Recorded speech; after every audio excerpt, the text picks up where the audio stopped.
반갑습니다. 짚고 넘어가사 이병준입니다. 여기는 창세기 행복론을 다루고 있습니다. 우리는 원래 행복하게 창조되었다는 사실을 성경 창세기를 통해서 하나씩 둘씩 짚어가는 코너입니다. 오늘은 32번째 하나됨의 행복 두 번째고요. 또 동시에 결혼의 목적 두 번째이기도 합니다. 즐거움을 위한 거다라는 이야기를 드리겠습니다. 앞 시간에는 이런 말씀을 드렸죠. 결혼의 목적 첫 번째로 배우자를 외롭지 않게 하기 위해서다 라고 얘기를 드렸습니다. 그래서 사람은 사회적 동물이자 관계적 동물이다. 하나님이 만드신 기관은 세 가지가 있는데 첫째 가정, 두 번째 교회, 세 번째 천국입니다. 이 세 곳의 공통점은 서로 간에 사람 간의 교류가 활발한 그런 곳이죠. 그래서 교류가 없다면, 서로 관계하는 게 없다면 이미 지옥이라고 보시면 됩니다. 그래서 결혼은 외롭지 않도록 서로가 교류하는 기회를 갖도록 그렇게 하기 위한 거다라고 얘기를 드렸고요. 자, 오늘은 단지 결혼의 목적이 외롭지 않기 위해서일까? 이제 또 다른 이야기들을 좀 드리겠습니다. 결혼의 보다 적극적인 목적이 뭘까? 그래서 오늘은 결혼의 적극적인 목적이 즐거움을 위해서다 라는 말씀을 드립니다. 결혼의 목적을 말하기 전에 왜 하나님께서 사람을 창조하시는 순서가 맨 마지막이었는지를 생각해 보아야 됩니다. 에덴 동산이라고 얘기를 했는데요. 그 에덴 동산을 누리고 에덴 동산에서 사는 주체는 그 에덴 동산을 이용하고 사는 대상자는 인간들이라는 거죠. 그게 하나님께 플러스가 되거나 뭐 그런 개념은 전혀 아니라는 뜻입니다. 에덴의 말뜻은 기쁨 또는 환희, 즉 즐거움을 말하고 있는 곳이죠. 그래서 울타리가 둘러쳐져 있으면서 즐거움이 넘치는 정원 또는 공원, 이런 뜻을 갖고 있습니다. 하나님께서 에덴 동산을 만드신 목적 자체가 기쁨과 환희였다면 그 기쁨과 환희는 인간에게 당연히 제공되는 것이었죠. 그래서 인간은 원래부터 처음부터 행복하게 창조되었다는 사실을 거듭 확인할 수 있습니다. 또한 에덴 동산을 누리는 주체로 창조된 아담과 하와는 완벽한 성인 남녀였습니다. 하나님께서 하와를 아담에게로 이끌어 오시면서 둘을 혼인시켜 주심으로 가정이 창설되었는데요. 결혼하는 청춘들에게 결혼의 목적, 왜 결혼하느냐라고 물으면 가장 많은 대답이 행복하기 위해서라고 대답합니다. 이것은 지구상 최대의 거짓말이고 대중문화가 심어놓은 판타지일 뿐입니다. 행복하니까 결혼한다, 이 말도 똑같은 맥락입니다. 결혼은 행복하려고 하는 것도 아니고 행복하니까 하는 것도 아닙니다. 그래서 결혼을 통해서 행복을 추구하려고 하는 사람은 반드시 불행의 늪에 빠지게 됩니다. 행복은 결혼의 목적을 알면 자동적으로 따라오는 부산물이기 때문에 굳이 행복을 추구할 필요가 없습니다. 인간은 원래 행복하게 창조되었기 때문에 결혼의 목적을 아는 것만 해도 행복은 자동으로 따라온다는 사실이죠.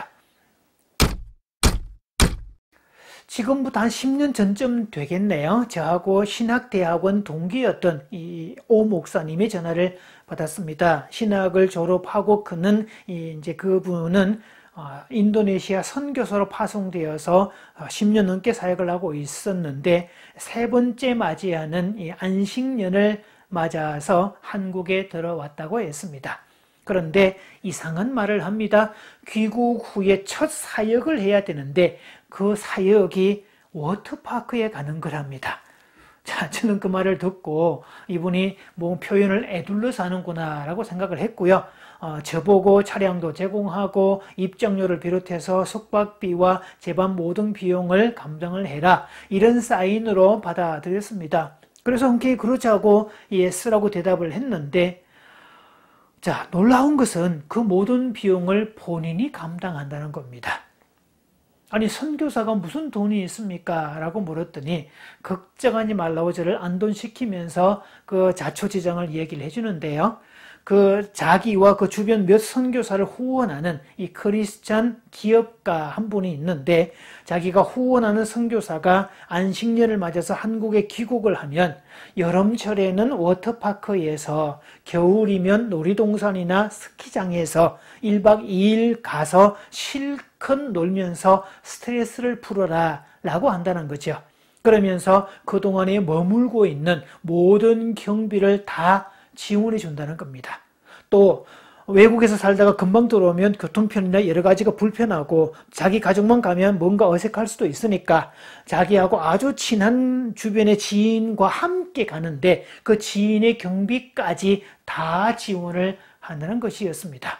그래서 그러다 보면 이 두 가족의 입장료와 숙박비, 식비, 간식비는 당연히 포함이고요. 예비비까지 포함이 되었고, 그 막상 가보니까 숙박은 그 독지가 집사님이 가진 그 회원권으로 이미 숙박을 끊어두었죠.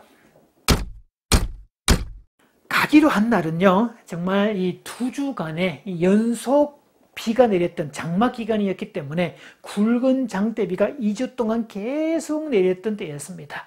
이 워터파크 가는 그 주변의 하천에는 이 범람 직전에 막 노란 황토물이 막 이렇게 범람 직전까지 이르고 있는 상황이었고요.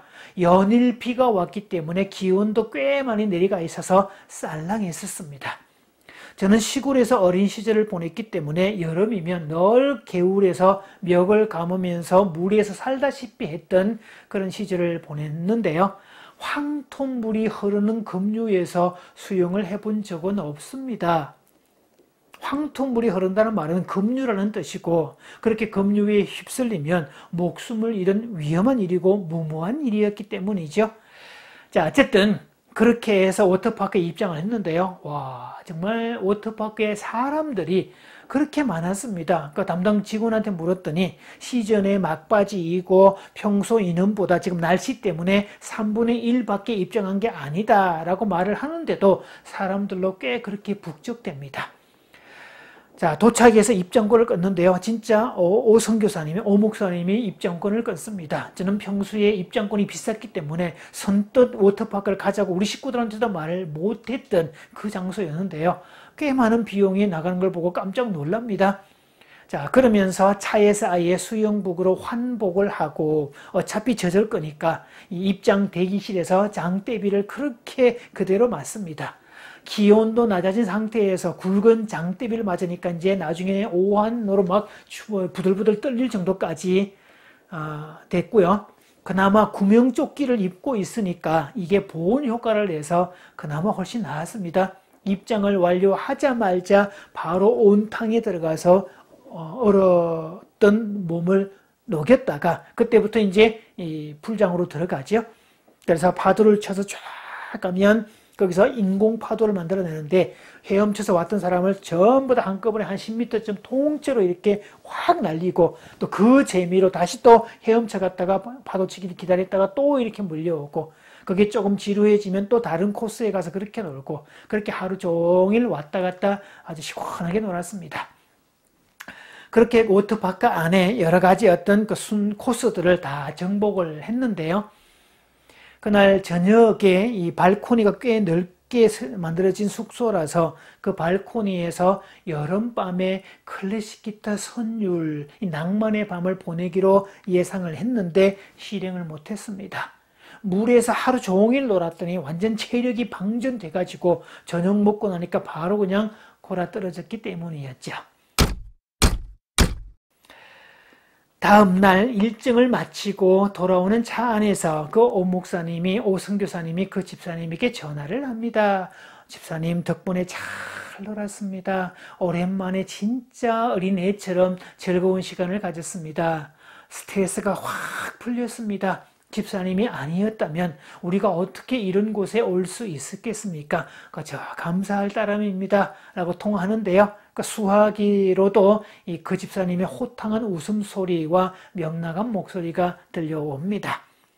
이틀 동안 그 오승교사님 내외와 우리 가족에게 주어진 사역은 워터파크에서 일명 꼭지가 떨어질 때까지 잘 먹고 잘 놀고 평생 잊지 못할 즐거운 시간을 갖는 것이었습니다. 물론 그 비용도 아껴서 뭐 선교비로 환원할 수도 있겠지만 그 집사님의 의도는 선교사 부부가 친한 지인과 함께 가서 신나게 놀고 즐겁게 시간을 보내면서 스트레스를 풀고 재충전하기를 원했던 것이죠. 에덴 동산의 아담과 하와도 똑같았습니다. 자, 이들의 사명은 하루하루 즐겁게 사는 것이었습니다. 에덴 동산의 아담과 하와에게는 먹는 문제 해결, 자는 문제도 해결, 안전 문제도 해결이었고 해코지 않은 짐승도 없었죠. 게다가 보는 사람도 아무도 없었고요. 둘은 합법적 부부인데다가 피 끓는 청춘이었습니다. 자, 그래서 이 부부가 도대체 무엇을 했을까요? 서로가 사랑하고 같이 시간도 보내고 동물들의 이름도 붙이고 호들갑도 떨어주고 그렇게 같이 타임투게더하고 그렇게 같이 웃고 즐거운 시간을 보냈을 건데 그 광경을 지켜보신 하나님은 성경에 묘사하기를 보시기에 심히 좋았더라 라고 표현을 하고 있습니다. 다른 날을 창조하셨을 때는 보시기에 좋았더라 이렇게만 돼 있는데 맨 마지막 날에 마지막 순서에 사람을 창조하신 후에는 보시기에 심히 좋았더라 라고 말씀하셨죠. 즉 사람이 에덴 동산에서 즐겁게 사는 모습을 보시고 심히 좋았더라. 그래서 세상을 살면서 즐겁게 사는 것은 하나님께 가장 아름다운 모습을 보여주는 것이고 그게 삶의 예배가 되는 것이고 따라서 결혼의 목적은 즐겁게 살도록 하기 위함이다 라는 것이었죠. 자, 이게 두 번째였고요. 다음 시간에도 계속해서 결혼의 목적 이어가겠습니다.